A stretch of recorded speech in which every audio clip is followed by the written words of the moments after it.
Oral history collections of the Fashion Institute of Technology, and specifically for the project of the oral history of FIT itself. This will be an interview with Mr. Sidney Bernstein, who is a Vice President of the Educational Foundation of the Fashion Industries. The date is February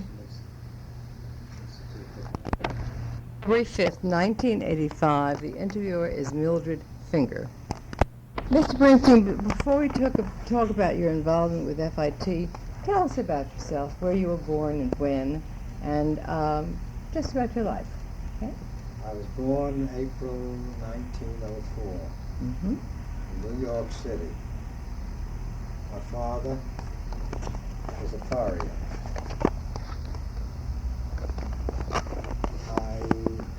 My schooling was in Boys High in Brooklyn and then Columbia University. I graduated from Columbia University at the age of 20 in 1924. Was supposed to take the summer off and then go into the business in the fall.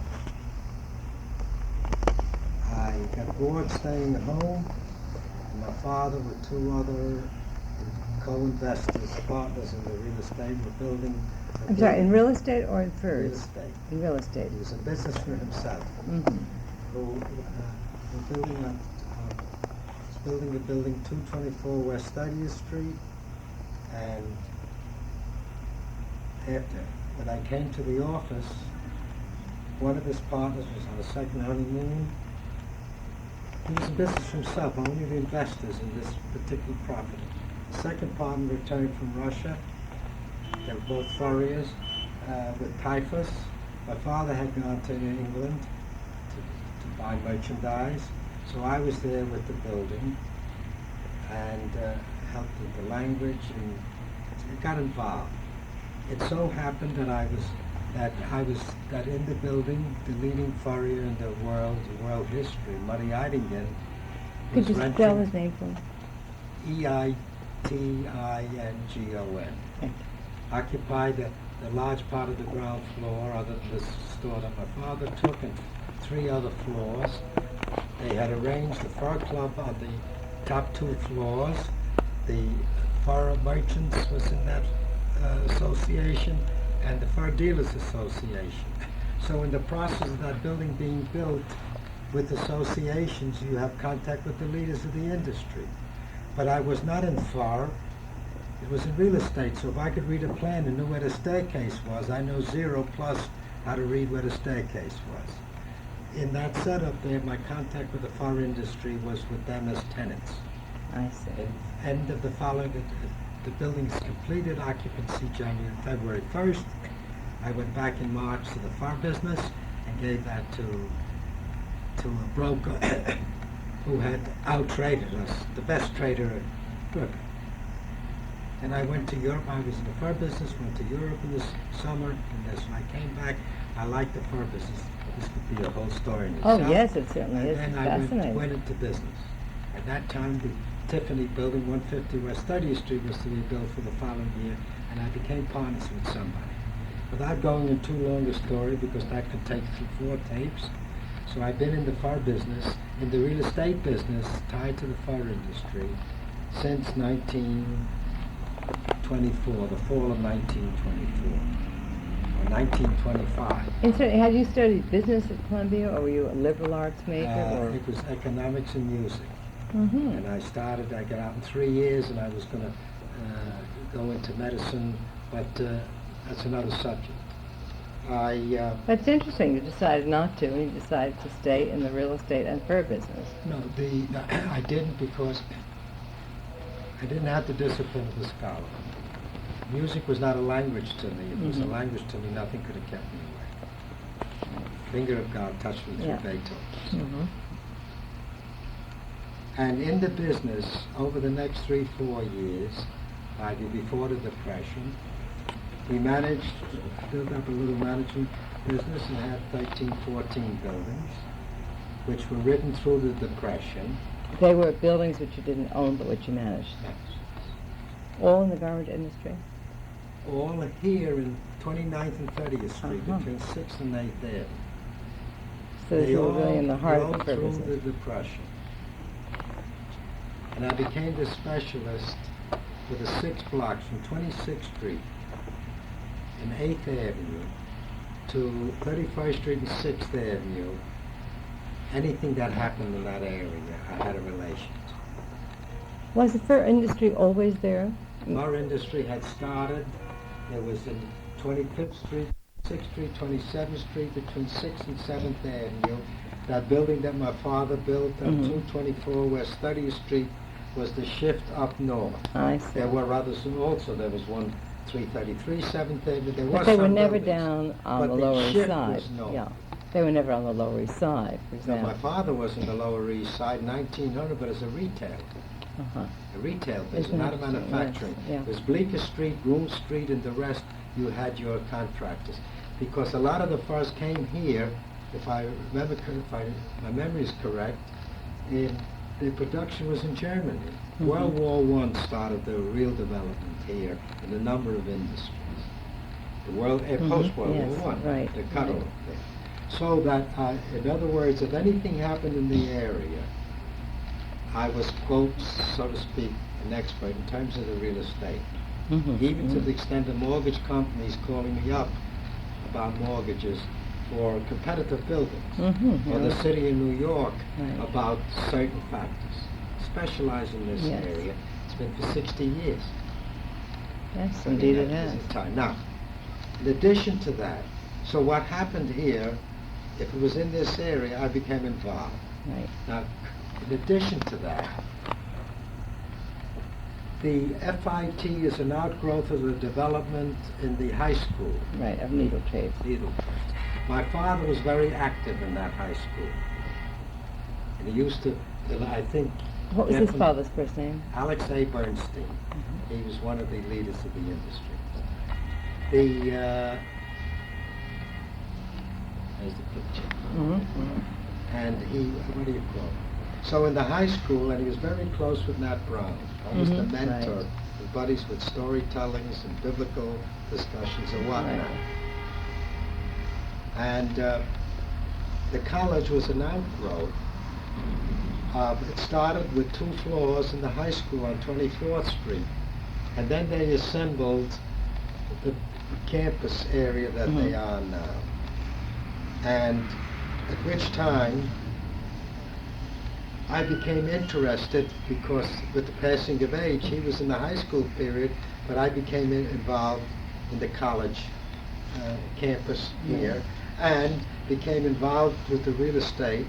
It took 2 years to get plotters together for them to build a second dormitory that they have. And in that period, that's when I became involved with the college as a real estate advisor. That was about 35 years ago. 19 in the early in the 50s. Right. Okay, The 50s, yes. yeah. Upon that time, I became interested in that and involved with the real estate.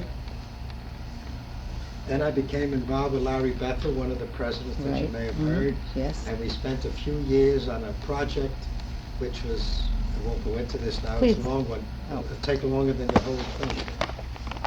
What's it? Sorry, let's go back to, you want to go back to Dr. Bethel, is that? Yes. All right. No, if you cut it. I was involved with Latin America with the Alliance for Progress with Larry Bethel for a number of years, in the middle of which, unfortunately, he died of cancer. Then I remained there partially, I think, around the corner if there was any real estate activities, and as a vice president, in case there to be able to sign checks around the corner. Wait, when did you become the vice president of The foundation? Yes. I don't know, 15, 20 years. Yeah, because you're skipping a lot here. I mean, No, I said, I was You got there, awfully close just to one of them. the offices there, with a connection with the fur industry, and... At some point, somebody must have said to you... At some point, I was appointed vice president. Right. So I'm saying the reason being, because I got, the deal that I got on the land was not a Right. bad one. a neighbor, some activity, and I'm only wisecracking a little bit. In other words, if they need somebody who's out of town to sign a check, I'm around the corner. Right, okay. That's it. I'm not in the garment industry. Well, do you know That's the anything, problem. one thing that I've been very interested to know, do you know from any contacts that you might have had with any of those people at board meetings, what really inspired them to feel, the manufacturers, that there should be a school on a higher level than the high school for the teaching of the trade? As the development, there's no reason why the soft good industry, any more than the hard good, need all the technology that the others does, either in promotion and design and this. It started like this problem that they have in Israel. They started as Schneiders. Right. Then you have, this is not a Schneider. It's a marketing, it's designing, it's production. The entire thing requires the modern technology. So you're saying So that the college was needed for yeah. it. And For the these men skills. recognized it. Oh, they recognized it. There was Morris Hare, the Sam Deach, and Max Myers. Max Meyerson were the three fundamental founders, and those who came after them. You couldn't have the industry without having this managerial skill. Well, it's interesting that they recognized it Oh yes. so early. Oh, they were forerunners. Absolutely. They were forerunners, and it is a leading school in the world today. Yes, it certainly is. And the only reason why I'm speaking definitively, although it isn't, I don't know what the buttonhole is, no, because I was involved in the foundation of the Shenkar School in Israel, which they set up this curriculum. In other words, it wasn't created by FIT, No, right. but it was almost born. Nat Brown went over there from the teacher, and the curriculum was set up by FIT. It was a fundamental part of the standard. Yes, for one. Bless Yes, you. I'm going over there just for a week day. or 10 No, days. no. I'm going on a vacation, but I'm Yeah. going to lecture there for a day. Thank you. Because that's almost a career with me. And so they were needed. And they recognized the importance of the need because it took a lot of money and a lot of. The city recognized the need, the industry, the foundation. It was formed. The college needed sponsors. The sponsors in Albany were the foundation and the city of New York. The trustees of the college are appointed by the state, I think, or the state has something to do with the foundation. Yes. Was one of the originators, and it was founded. They told you this, didn't they? It was founded by in Albany, not by in the what do you call it? Legislature, right. not by in the Department of Education. I think it's the only one. Really? Yeah. And you've remained involved over the years, right? Yes, when needed. Basic, when you speak Well, with when you Jerry say needed, Silverman or yeah. a Kaplan of this, not in that sense, or an Alan Johnson. Those are the producers there. Well, but the school did continue to expand rapidly, and they had to have needed your. No. After the campus was started and that other thing was started, so you're there, you have some experience, maybe what you call any vital sense that I could take pride in personal and say, not show off, but personal pride in this. No. It's of course Shirley Goodman plus the president, same thing what Marvin did here. That's the college plus Albert Johnson and he just died. What is his name? Half a dozen others who are around it. They're the spark plugs. The spark plugs, in other words, apart from Shirley and the presidents, were the industry people. Yeah. So they really had a lot to do with it. It's interesting. Here you are in the fur business, or were in the fur business, and they really only started a fur program relatively recently. Right. Yes, isn't that fascinating? Yeah, right. Yes. Because at the high school, there wasn't probably a. I don't know how much of it, where it came. There may have been a part of it, the change in production of I don't know, the facts they can tell you, just how Well, it came. I believe think that you Leonard might be Hankin at right. one Hankin came, told yes. you, yeah. Somebody generated it, Mm-hmm, but it's, so to speak, the last moment. Right. But this is on the level of, really, one of the biggest compliments is, not talking, is they're now giving it, you must have been told, the dinner with Finkelstein, the president of Macy's. Yes, right. And what I heard at the meeting was, he says, "Oh, I owe it to FIT. I have so many of their graduates." That gives you a picture of their role. I understand in the trade, I mean real estate trade, is the leading training school for decorators in home decorators, you know, for decoration in the world. Well, there are One a lot of department. fields in which they really Now, do excel. one department that you don't tie to fashion, but you tie to soft goods. Right. So and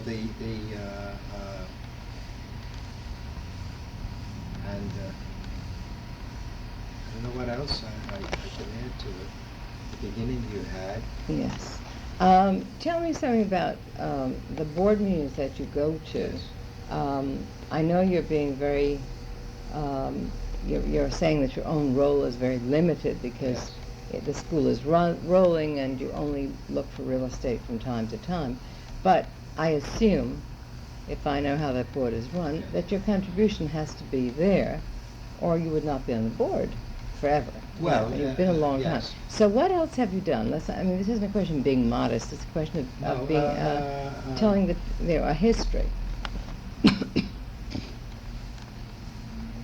I would assume, for example, that one thing that's important is that they get a businessman's point of view.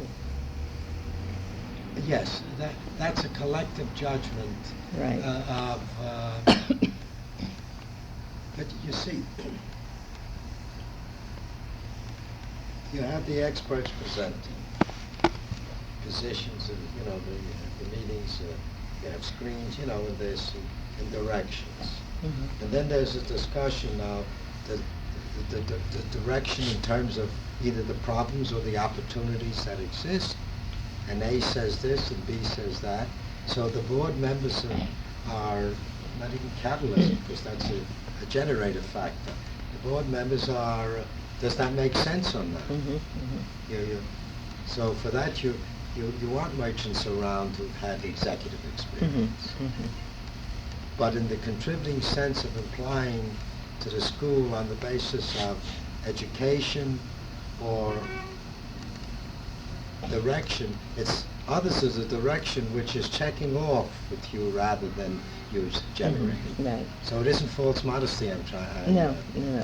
Well, I'm just trying to get sort of an accurate picture.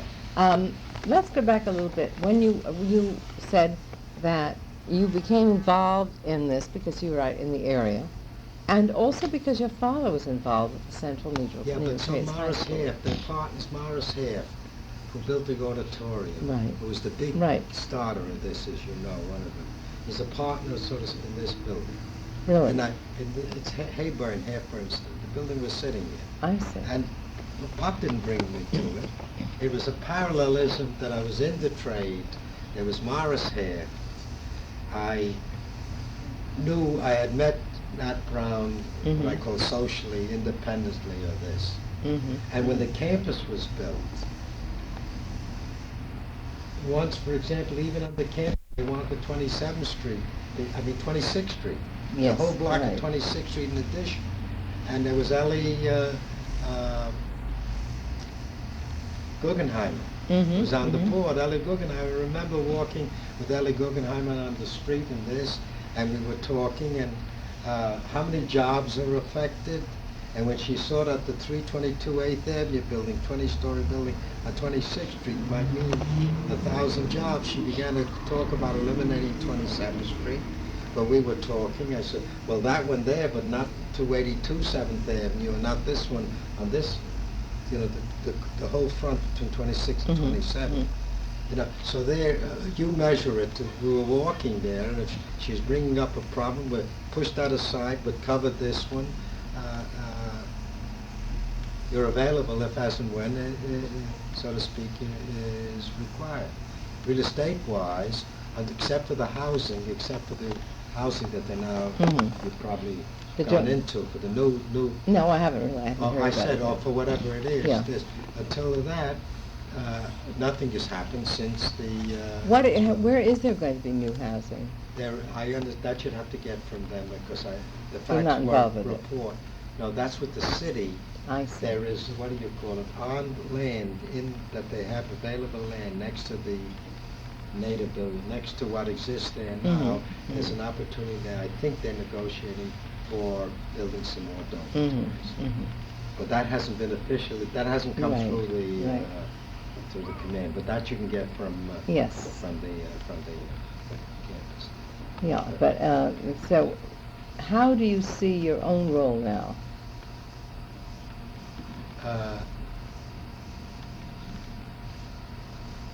As a continuation of My role, I don't know if as and when they build. I as a vital role in any meaningful sense, unless they see it, I don't. Because what are the vital roles now? They're either industry problems in the sense of sharing in the solution of them. If you're not educational, it's an education system. And if it's not an industry problem, and it's already born and flowering, blooming. Well, there are administrative so administrators and managers. so that insofar as a board is there, problems are to be resolved from time to time. It's important to have intelligent people there listening, but that's not productive in the sense of.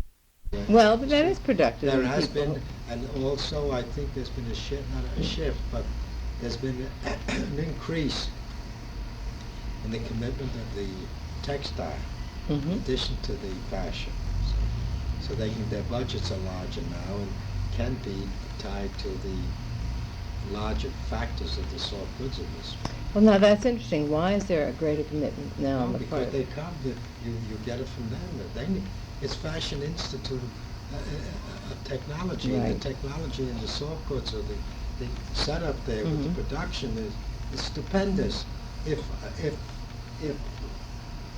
DuPont, the only person, I'm talking symbolically, although I'm sure they do business there. And Oh, I'm they sure call they on do health. too. If DuPont has a product and they want to test the product, where are they going to test it? They can get better equipment, better testing and reports at FIT than if they have in their own chemical in their own department. Have you, in other words, you've seen changes over the years? Growth. The change in the last 10 years, from 2,500 students, from 2,000 students, and I forget how many part-time. It's now 12,500. Something like that, yeah. It's full-time and part-time, and the type of education is superb, because now I'm talking as a citizen. People that I know go there, what the students tell me is they're getting an education. Do you In have addition- contact with students very much? Well, as a scholarship I give. Oh, do you? Tell me I'm down about there, that. one of the founders. You see, yesteryear, if you gave way back $25,000, you became a founder. I see. Now, what is it today? I don't know. But you became it's a different- founder. Yes. And that involved for you? I was a founder. Well, it was more than that. For example, there were 50 to 80 foreign students from all over the world. I'm going back. What we did is my wife and I would entertain on Wednesday nights, 8 of them in our apartment, although we live at home. In Sky Rye at How that wonderful. time. It's at Scarsdale, an apartment in New York on a Wednesday night, 6 Wednesday nights, 8 or 10 students.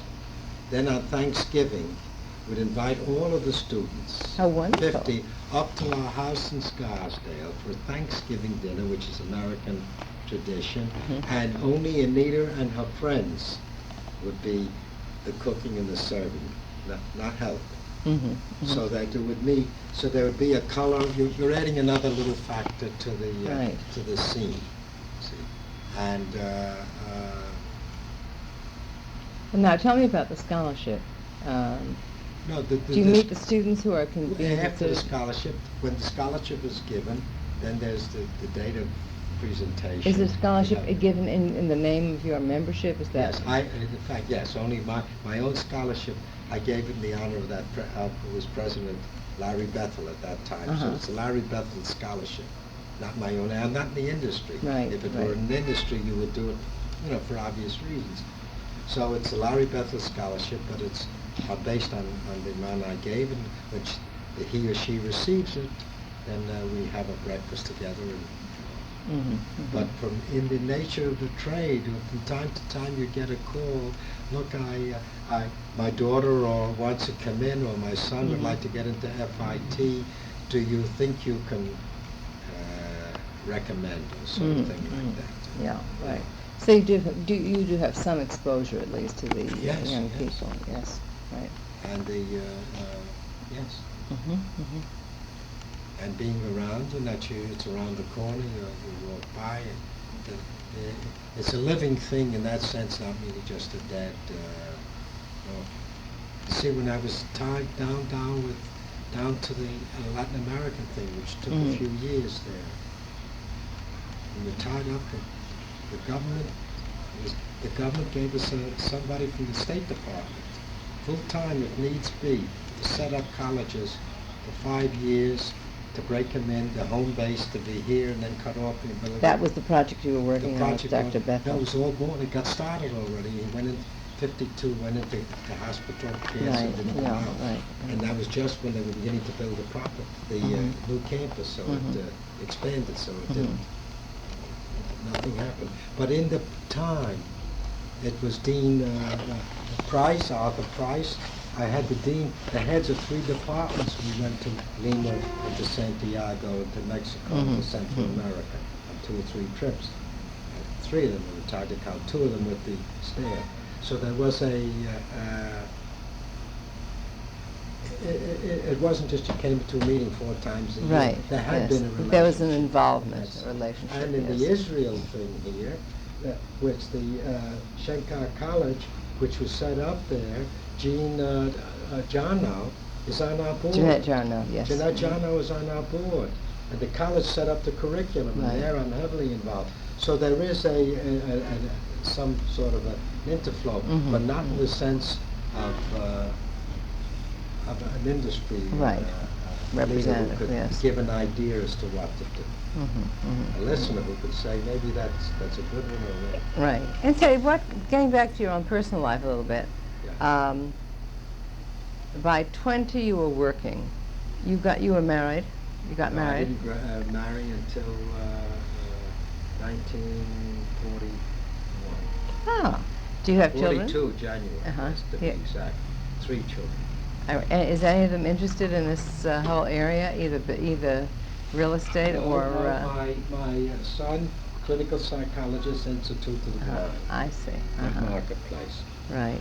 Yes. There's my wife, there's my son, there's her wife, and the 2 boys. Uh-huh. And there's my daughter, of course, and that's her daughter. That's a my great 3rd family. daughter. Yeah. Right. So she's publishing, clinical psychology, and president, also really modest. There's Yeah. some of her work. Yeah. Yes. So that inevitably people coming into this industry will be coming from different sorts of backgrounds and different kinds of families, because the families like yours have not really continued. Yes. The fur industry. Or the garment industry generally. A little thing here. There was a period when I went in. You were lucky. You fortunate. We'll go all the way back. There was a period in the 60s, the 70s, that 12 period. You went into your father's business. Ugh. Right. Right. Now the training for there was a Jewish industry primarily, in a building 307, for example, bought in 33. It's not. There were 100 tenants, say in the 50s. Example, 98 were Jewish firms. One was Italian, one was Scotch. Always Today or last year or 3 years from now, roughly, not statistically, but close to it, 60 to 65% Greek, Really? 20, 15, 65% Greek, 15 to 20% Greek Jewish. That's the Greek inside man, Jewish outside man, and maybe 10 or 15% carry over just Jewish. Really? Producing it. Mm-hmm. Greek. So now what had happened was that during that period, the 50s to 60s, post-war, there's what happened? The sons went to college. What did you do after you went to college? You went to the professions or the hard industries, right? In the last 4 or 5 years, they're coming back. The generation's coming into the fur industry, and the sons are following the fathers. One of the reasons being that the industry has grown in style. It grew from 200 million or 300 million to $1.5 billion. Oh, that's tremendous, has it? Part of it being, well, this is Fred the Furrier. I'm giving some of the things that he said in it. In the college, they just gave something. My family gave in my honor a teaching thing called teaching in the fur industry. So the first one was Fred the Furrier teaching this for the students. Right. And so he said, well, what partially happened besides the fur, there used to be matron. The matron, the middle-aged woman. Yes. The style changed, but also there's a working woman. The revolution in the working woman. The working woman, she's also a woman as well as competing with in the marketplace thing. The fur coat is feminine. And you think that's one of the reasons there has been a growth? But why did it grow up to that extent? Plus, if cloth coat costs $400, assuming $300-400, and per garment costs $1,000 of this, and you got it for 10 years. The economics plus the setup there. So the industry, there's been a complete jump in it, and like there's cycles. There's cycles in all things in life, and in the cycle now, a lot of them are coming. When the men in the office come to me and say, "Oh, here, we're giving a fabulous son is in the business." So there is a beginning of a son succeeding the father. Yes, no, that's been out for a few years, but that's a return that hadn't been for say a generation. More than that. Well, that is interesting. So that there has been something. But there may be in the garment. I don't know the garment. No, I don't think so. But it is here. I just signed 2 leases. These 2 days for leases that don't expire for 2 years. They want to fix up that place. They say, and then the officers, because their sons are with them, or the son-in-law. Isn't that interesting? Yes. Yeah, it is returned. Yeah. And the style factor, of course, and that they opened the fur thing is marvelous. Why do the styles have to be? That they open a fur department? Yes. Yeah. Why do they have to be in Paris?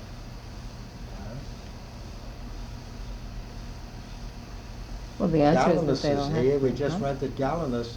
Yes. He's a house of fire. Yeah, right. In the building here right on the avenue. He's produced by a Greek firm, isn't he? Dion.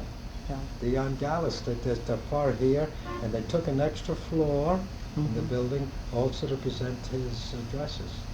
Oh, really? Yes.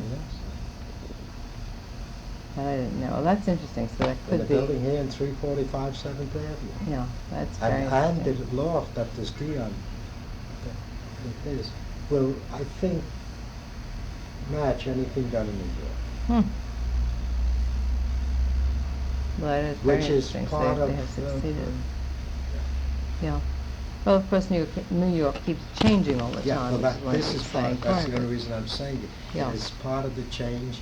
I don't think it's not a passing thing because whatever it is, they find it challenging and stimulating, and besides $1.00, I presume. Right. Well, thank you very much. That's a very interesting perspective that you have on it, and I appreciate hearing it. Thank you.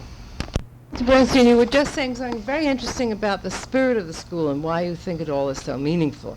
You called it mind-boggling. Would you explain that a bit? For example, here, I understand, I think there are 19 disciplines now. Full and complete. Tied to today and tomorrow's trend.